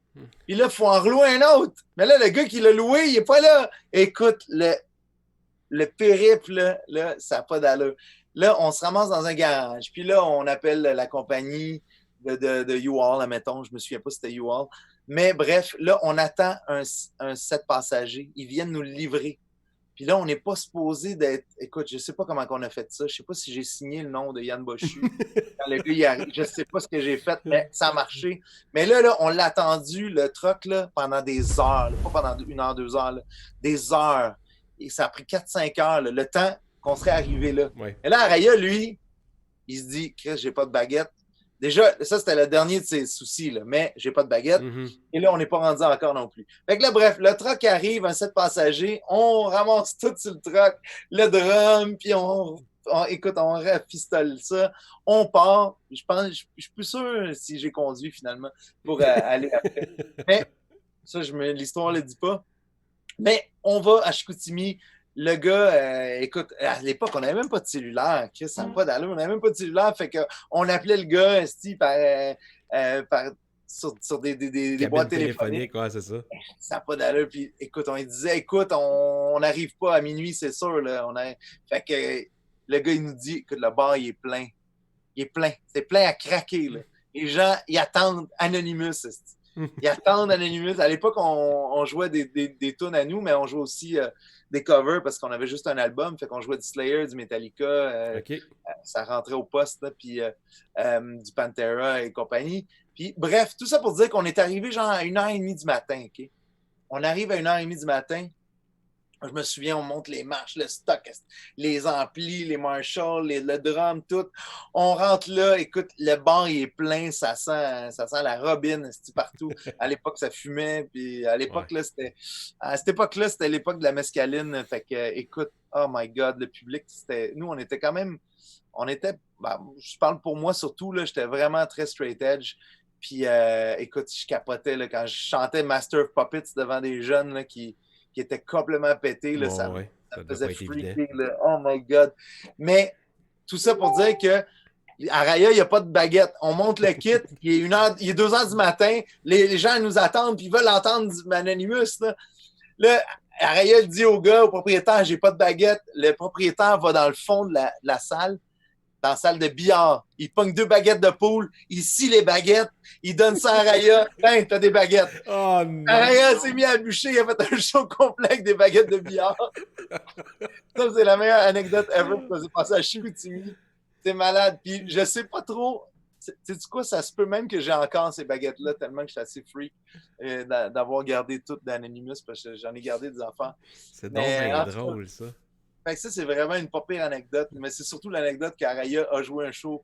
Et ben, dans le fond, on a joué comme 1h, à 1h15 peut-être. Je me souviens pas qu'on ait dépassé jusqu'à 4-5 heures du matin, parce que surtout à l'époque, de cette époque-là, là, c'était surtout des bars de motards. Puis c'est sûr que la police faisait son tour de temps en temps et tout ça. Mais toute qu'une anecdote. Puis ce bar-là, oh my God, écoute, on a vu des vertes et des pommeurs. C'était des super beaux souvenirs, tout ça mis ensemble, là, vraiment. Que de beaux souvenirs. C'est clair. J'espère que ça répond bien à ta question. Excuse-moi, c'est des longues anecdotes avec moi. Non, c'est bien correct.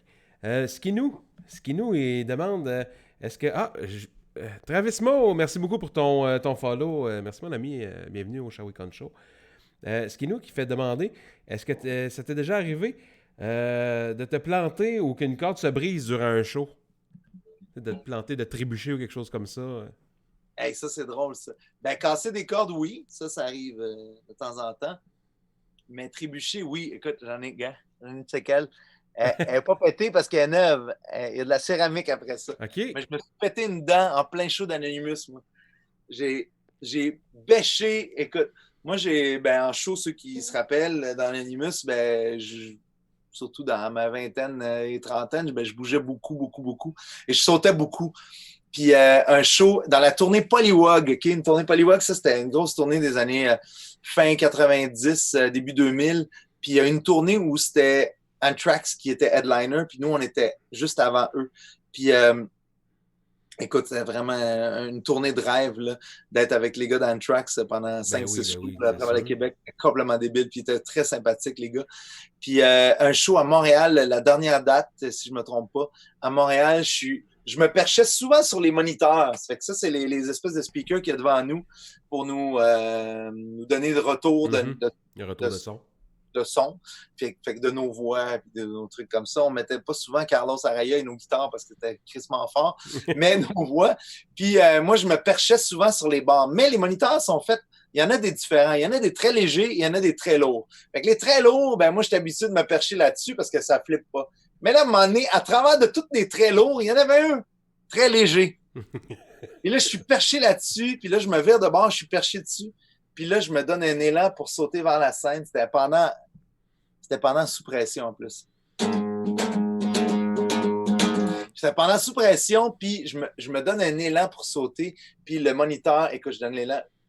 Le moniteur, il flippe. Puis moi, finalement, j'ai trébuché juste en avant. Les palettes en avant. Écoute, j'ai mis ma guitare de même, puis j'ai fait clac!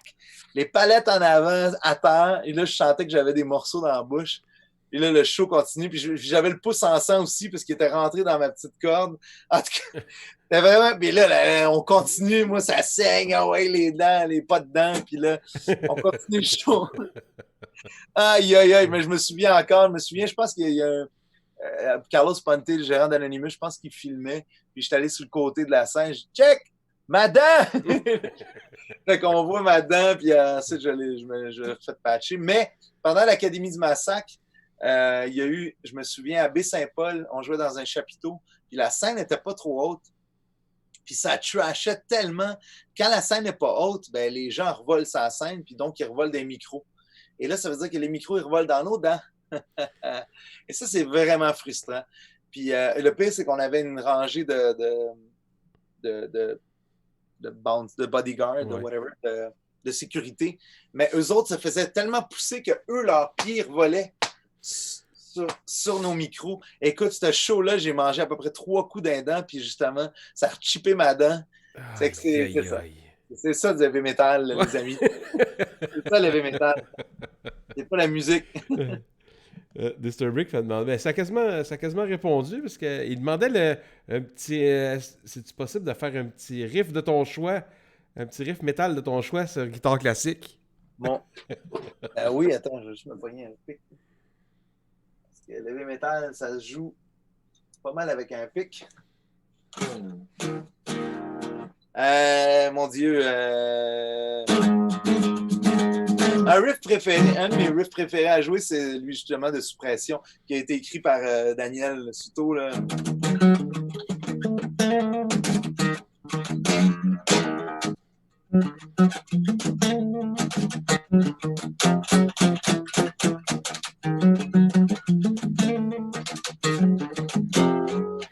Je suis un peu rouillé.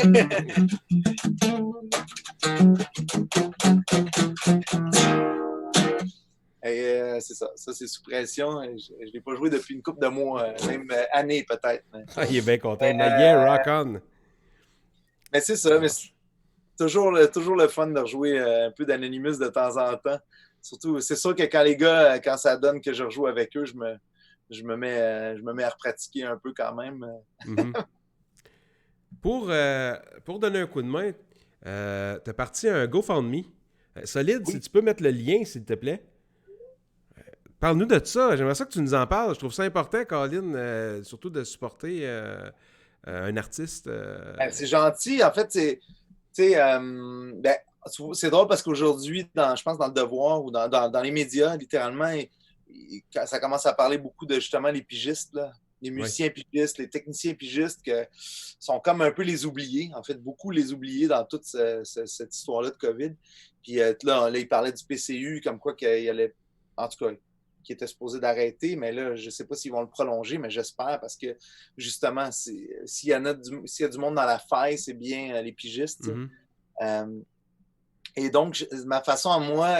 Quand le 13 mars est arrivé, les confinements, je me suis posé la question, je fais-tu des lives, je fais-tu quelque chose? Là, j'en ai vu un peu apparaître, puis ouais, là, j'étais comme, OK, gars, on va essayer quelque chose. Moi, ça va me garder en forme aussi, musicalement, puis j'ai le goût de travailler un peu mes méninges.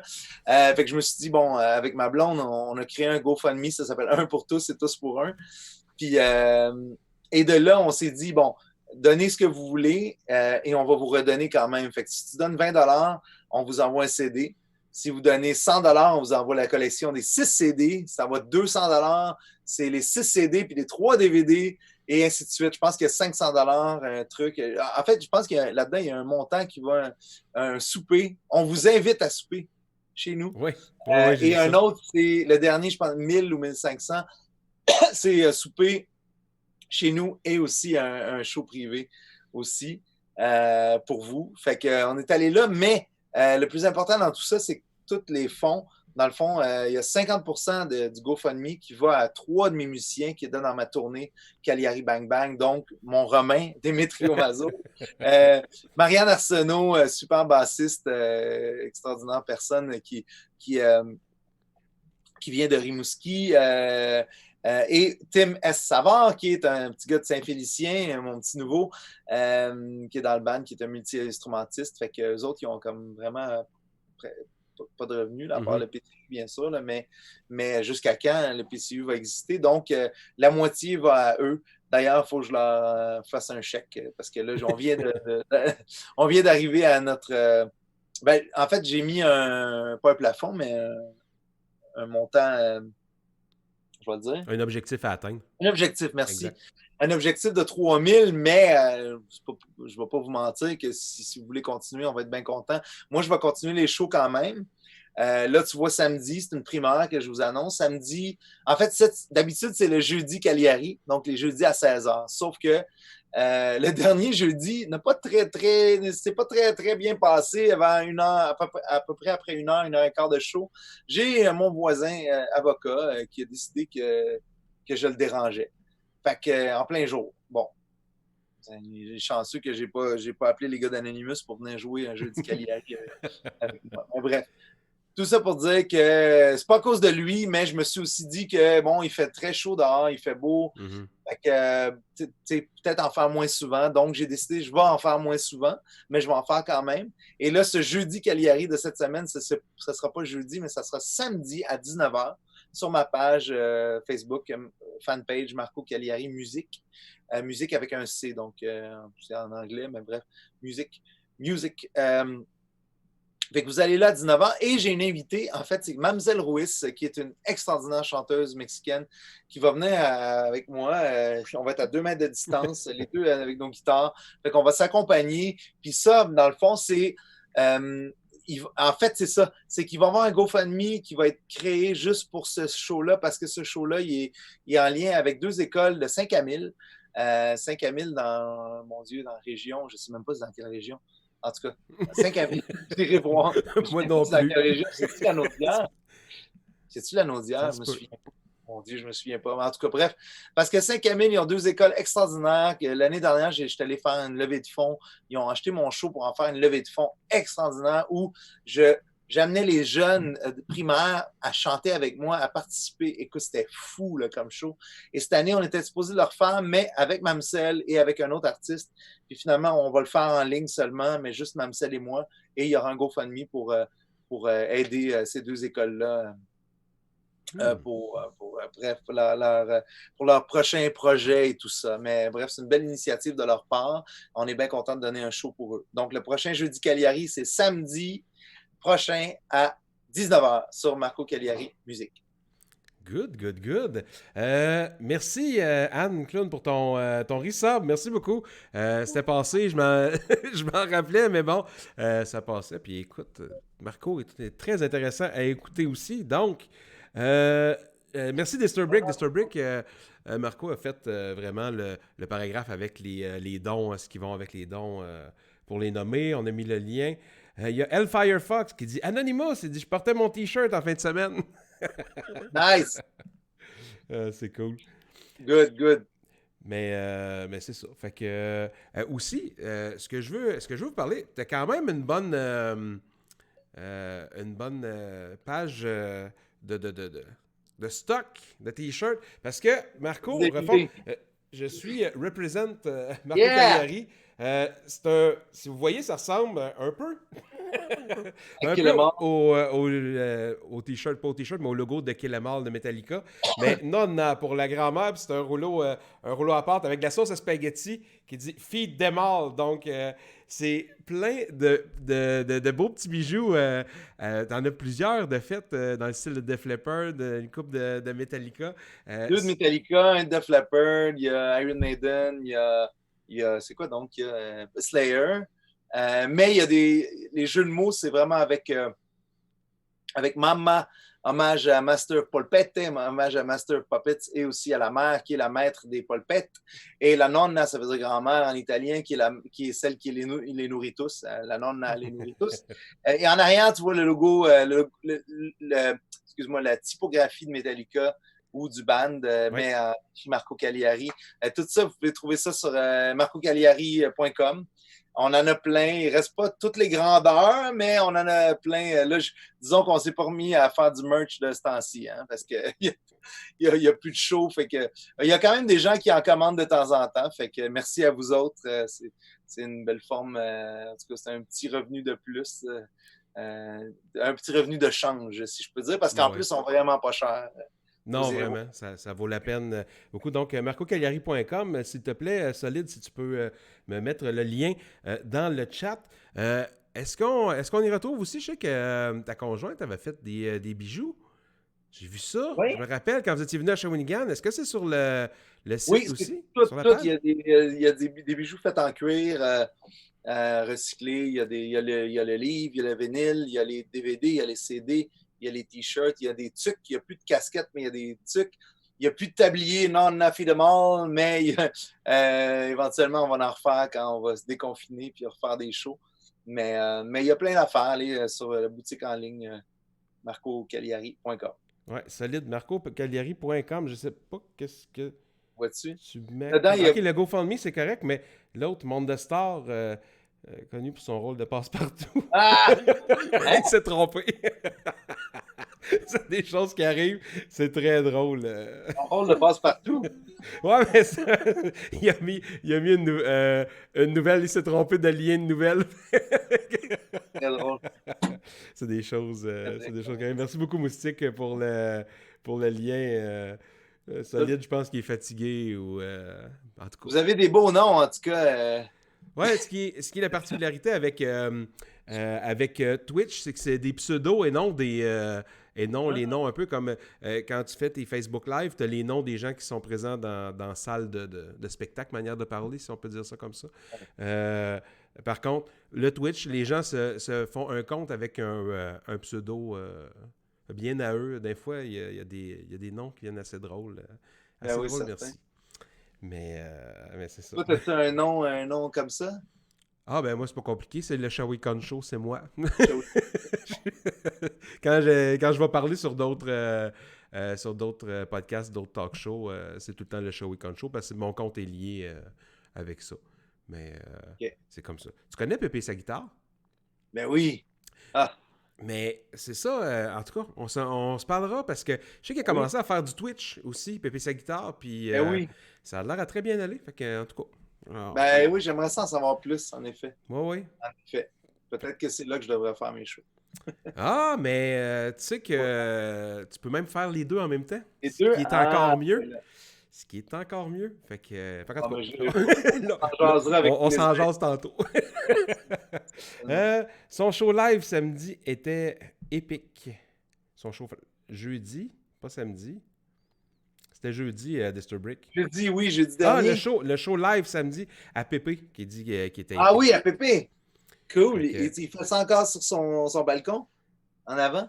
Ah, Ou il a changé? je ne sais pas, mais il s'est fait une petite place. Ça, c'est le fun de la manière qu'il a arrangé ça. Même, sont descendus. Parce que avec Twitch, tu peux faire un raid qui appelle. C'est que à la fin d'émission, tu peux dire OK, tout le monde, on s'en va raider, on s'en va toute la gang sur le channel, mais tout le monde reste, mettons, sur le channel du Shawicon Show. Moi, je choisis la place, puis on arrive là, on débarque en gang, puis eux autres, ça fait un alerte dans l'écran, comme de quoi, hey, il y a un raid, il y a 30, il y a 40, il y a 50, il y a 100 personnes qui débarquent. Malade. Fait que Pépé, il était venu faire un tour sur ma chaîne, il était débarqué avec son monde, c'était le fun au bout. Ah, Fait que, je suis un grand fan à Pépé.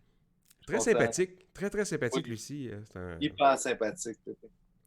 Il y en a plein d'histoires, lui aussi. Bon, il en a fait des shows, Pépé, là aussi. Il en a fait avec mon oncle. On a ça en commun. On en a fait ensemble, Pépé et moi, il y a longtemps. OK? Dans nos débuts, on avait fait Lévis, Québec, une couple de dates. Il y avait Pépé et son band. Et moi, j'avais moi et mon band. Oui. Puis, mais après ça, j'ai vu qu'ils ont fait des duos. Puis je me souviens, Pépé, si tu nous écoutes, Pépé, tu m'avais déjà dit, faut que je te parle d'un projet. Puis tu m'en as jamais parlé. Mais vois-tu? je t'en veux pas. Mais un jour, j'aimerais bien repartager la scène avec toi, mon cher Pépé. Cool. Disturbrick, il dit c'est dans la cave à Pépé son installation, mais il fait des apéros sur son balcon sur Facebook. Ah, c'est ça. Fait que dans le cave à Pépé, puis il est bon avec les titres, lui. Hein. Vous savez, c'était quoi son band métal dans le temps? Non? Frozen Vomit. Ah, pour vrai? Ah oui? Je On connais. n'a pas parlé de Frozen Vomit. Il vient de Cap-Rouge. Ah. Je pense, si je ne me trompe pas, il jammait dans le dépanneur, dans le sous-sol du dépanneur où il y a le plus gros inventaire de bières de tout le Québec et dans ce dépanneur. Le Dep de la Rive. Il y a même une toune de Dep de la Rive, me OK. semble, Pépé. En tout cas, Parce que Fred Péloquin, mon ancien accordéoniste, Fred, tu devrais l'avoir en entrevue à un moment donné. Fred, c'est un bon vieux routier. Il y en a des histoires. En fait, toutes mes histoires trash, c'est des histoires sur lui. OK. C'est simplement dans les années Cagliari, c'est tout le temps des histoires avec lui. Qu'un jour, il s'est perdu dans un festival. On est des Rocheuses. Puis on est le full band. À l'époque d'Alpha West, on était 6 musiciens. Puis on fait un show le soir. Oui, on faisait un show le soir. Puis après le show, toute la band était super brûlée, sauf Fred puis moi. Oui. Et il y avait tellement des shows. Là. Écoute, on est des Rocheuses, c'est un festival, il y a plein de scènes partout. Nous, on reste là, on s'en fout. On reste là, puis on décide de coucher dans une tente. Puis le band, eux, ils ont décidé d'aller à l'hôtel à bien des kilomètres de loin.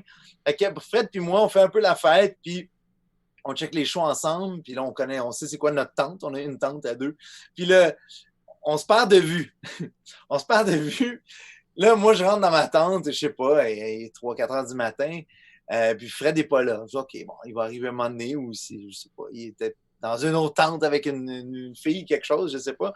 Mais bref, peu importe. Mais nous, le lendemain, à 2 heures, on a un show, à la même place. Fait qu'on faisait un show le soir, et le lendemain, à 2 heures. OK. Fait que là, moi, je me réveille à un moment donné, bref, les yeux bien collés, puis là, je check mon cellulaire, pas de message de Fred, de rien. OK, bon. À un moment donné, je vais le croiser, tu sais. Mais là, le temps, il avance, tu sais. Là, le band arrive, puis là, on mange, on dîne. Fred n'est pas là. OK, bon, il va sûrement arriver.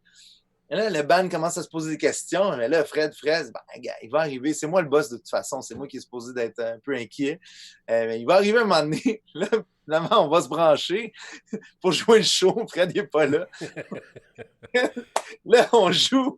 Moi, je ris, là. J'ai le sourire dans la face comme là. Je ris, mais Yann, justement, Yann Bochu, qui avait signé pour le char là, en 1996, il est là avec moi. Il est DT sur le show et il est guitariste aussi. Lui, il est un peu en tabarnak. Il est en crise parce que, ben voyons donc, c'est un engagement, puis c'est ça, là. Mais moi, je ris. Puis là, tout le long du show, on jouait, mettons, 1 heure de temps. Tout le long du show, j'ai décidé de jouer avec les Albertains à Finding Fred. On va jouer à Finding Fred. Fait que si vous voyez un accordéoniste avec des petites lunettes rondes, puis il est brun, il a la barbe brune, puis les cheveux bruns, ben c'est Fred. Fait qu'amenez-nous le. Donc, on joue à Finding Fred. Et tout le long du show, ben, asti, il arrive pas. Mais là, à un moment donné, vers la fin du show, on voit une apparition brune arriver. C'est Fred. Et son accordéon, on l'avait mis là quand même. Là. était prête. Oui, prête, branché et tout. C'est quand...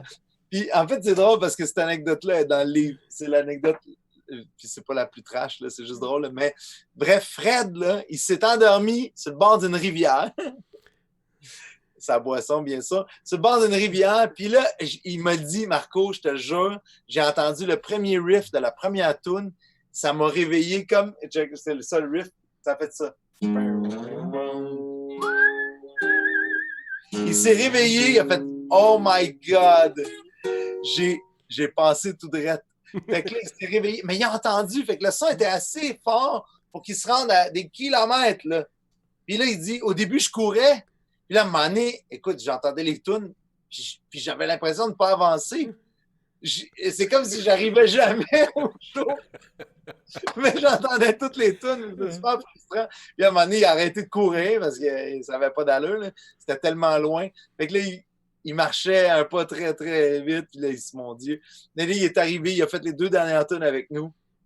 Et toute la bande le regardait avec des couteaux dans les yeux, mon tabarouette. Tu nous dois un souper, mon tabarouette. Puis moi, je riais. Il a fait les 2 dernières tunes, c'était très drôle. On a finalement find Fred, on a trouvé notre Fred. Fait que c'était comique. Ça, c'est une anecdote de Péloquin. Aïe, c'est merveilleux, c'est donc bien bon, ça. J'aime bien ça. Bye bye, Anne. Anne Salut, est Anne. partie. Ciao. C'est ça.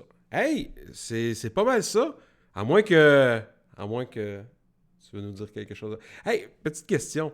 Je voulais savoir, je vais revenir sur moi. Combien d'années, je me demandais ça n'a pas rapport, tu vois, cette question-là. Combien d'années tu as été porte-parole pour Pacini? 9 ans. C'est quand même... C'est quand même beaucoup, en c'est fait. quand même beaucoup. Deuxième album, Mia Dolce Vita,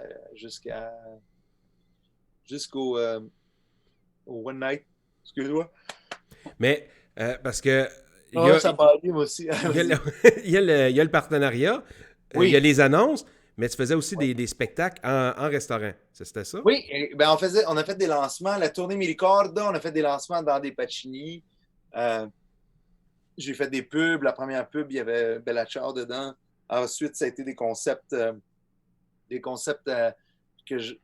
avec ma mandoline, je rentrais dans des places par rapport, genre dans un meeting de bureau. OK. Je rentre dans un taxi. À un moment donné, je rentre dans une toilette. Ça, c'est vraiment drôle. Fait qu'il y avait comme une série de pubs. Oui. Puis j'étais tout le temps avec ma mandoline. Fait que j'ai fait des jingles pour eux autres, des affaires de même. La tune de Bonne Fête, c'est pas moi qui l'ai composée, mais c'est moi qui la chantais. Mhm. Et ça, c'est très drôle, une mini anecdote. Là, quand j'étais plus porte-parole, en fait, ils ont décidé de changer la tune. Puis les gens, là, écoute, ils m'écrivaient, puis ils m'arrêtaient dans la rue pour me dire, Marco, ils ont changé la tune de Oui. Bonne Fête. Puis c'est pas bon. Non. On n'a pas le goût d'y aller. On n'a pas le goût de l'entendre, puis on n'a pas le goût d'y aller. On n'a pas le goût de se faire fêter là. Ouais, puis c'est un peu weird, mais là, je me sentais mal à l'aise. Là, moi, je suis plus porte-parole, puis je suis comme, désolé, tu sais. Je sais pas quoi dire. Là. Si j'avais eu un restaurant à mon nom, j'aurais dit, venez chez Cagliari, mais non, Ouais. je peux même pas dire ça. Fait que, si tu veux, je te dis. Mais c'est drôle parce que à peu près un an après qu'ils ont changé la toune, ils m'ont appelé pour me demander. J'étais plus porte-parole. Là. On a toujours une super bonne relation et on a encore une bonne relation, même si je suis plus porte-parole. Mhm. On a toujours été très, très gentils avec moi. Puis là, un an après qu'ils ont changé la toune, excuse-moi. Je me fais bailler moi-même. Bon. Donc, un an après, ils m'ont appelé pour me demander si je pouvais chanter avec la voix qui était là. Ah. Parce que dans le fond, c'est une fille qui a chanté, OK. mais c'est pas qu'elle chantait mal, elle chantait pas mal pantoute. C'est juste que la toune, ils ont changé la toune au complet, les paroles, la musique, tout, puis c'était vraiment très lent Mhm. et très difficile à chanter. Puis souvent, au Pacini, dans le fond, c'est les employés qui devaient chanter cette toune-là par-dessus, en tout cas la toune. Puis c'était vraiment trop tough pour eux. Là. C'était vraiment weird. Là. Dans le fond, c'est pas une mauvaise toune, mais c'est une toune trop complexe pour être une toune de Bonne Fête. C'est juste ça. Puis finalement, ils m'ont demandé d'en faire un duo avec elle. Parce qu'elle avait une voix très haute. Puis moi, dans le fond, ils m'ont demandé de faire une voix à l'octave plus grave. Fait que ça veut dire ça simplifiait pour les gens, finalement, le commun du mortel, pour trouver sa voix dedans, parce qu'elle chantait tellement haut que le commun du mortel n'était pas capable de la chanter comme elle. OK. Ayant une voix, un duo. Fait que finalement, c'est un duo. Je suis avec Inès Talbi, qui chante, et moi. Quand même, hein? C'est ça. Petite anecdote. Merveilleux. Bon. Hey, bien, sur cette petite anecdote, nous, c'est terminé pour ce soir, les amis. Merci énormément, Marco. Grazie mille. Prego! Merci à toi, Nino. Hey, ça fait vraiment, vraiment, vraiment plaisir, Colin. Ça a été super le fun. Merci beaucoup. Les gens ont apprécié beaucoup aussi. Nous, les amis, on va se revoir cette semaine en jeu. Vous savez qu'on continue de faire du gaming, donc on se revoit très, très possiblement. Je vais mieux pour ceux qui viennent se joindre à nous. J'ai été quelques jours à pas faire de Oui, check, streaming. ils ont sorti ça de son rein. Exactement. Belle pierre, longue de même, check ça. Capoté. Donc, je vais mieux. On va recommencer les streamings. Je m'ennuie de vous autres. Ça faisait longtemps que je vous avais pas parlé. Donc voilà, à partir de demain, on recommence. Il y a beaucoup de gens qui disent merci pour le show. Merci pour les belles anecdotes. Merci beaucoup. Marco. Bienvenue, merci à vous autres. Good, ben sur ce, bonne nuit tout le monde. Puis on se dit à très bientôt. Bye bye.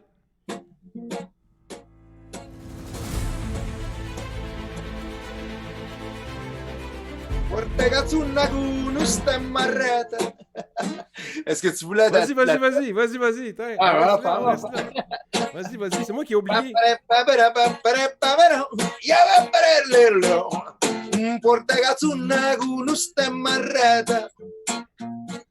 Una cupola alla cavizziera izzata ma se scampagnano per Toledo, bottene guappa vede, fa guardare, tu fa l'americano, americano, sentami chi dove fa, oh, tu vivi nella moda, ma se bevi whisky e soda, poi senti disturbato, e tu bello rock and roll, tu gioca a baseball, mai sono le peccamente, a chi te lì dalla porcetta di mamma tua,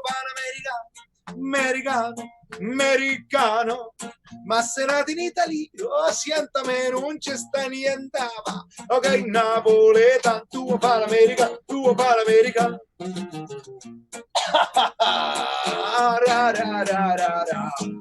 come te può capire chi te va bene se tu le parla miezza americana quando si fa l'amore sotto la luna a come te viene in capo di I love you tu fa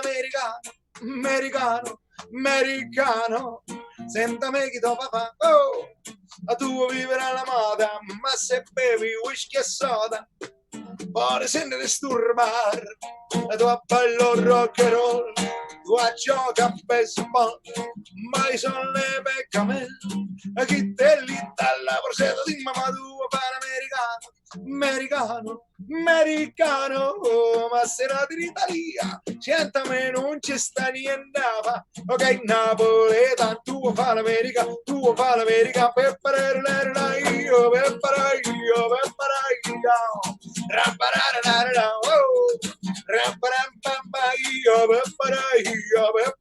io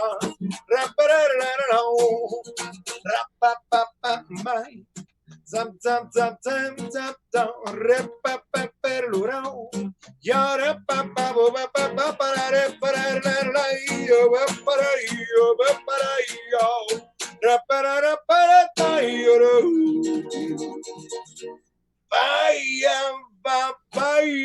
Papaya, zarara, peparero, tu fa l'americano, americano, assentame chi to papà, hey, oh, a tuo vivere alla moda, ma se bevi whisky e soda, pare senti disturbato, a tua palla rock and roll, tu gioca a baseball, mai sono le peccamente, a chi te lì dalla porcetta di mamma tua, fa americano, ma se nati in Italia, sientami non ci sta niente, ok Napoleta, tu fa l'America, whisky e soda e rock and roll. Whisky e soda e rock and roll, whisky e soda e rock and roll, whisky e soda.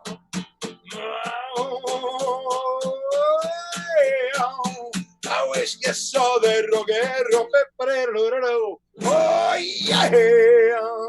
Yeah! Ciao Nino! Ciao Shall We Come Show! À la prochaine! Merci beaucoup. Là, c'est vrai. Puis pour ceux qui viennent d'arriver, les amis, allez voir la vidéo qui va être sur la chaîne Twitch. Comme ça, vous allez pouvoir réécouter ce beau moment avec Marco. Merci énormément encore, Marco. Bienvenue. Merci à vous autres. Merci, Nino. Merci à tout le monde. Hey, là, c'est vrai. Bye bye tout le monde. On se revoit très bientôt. Bye.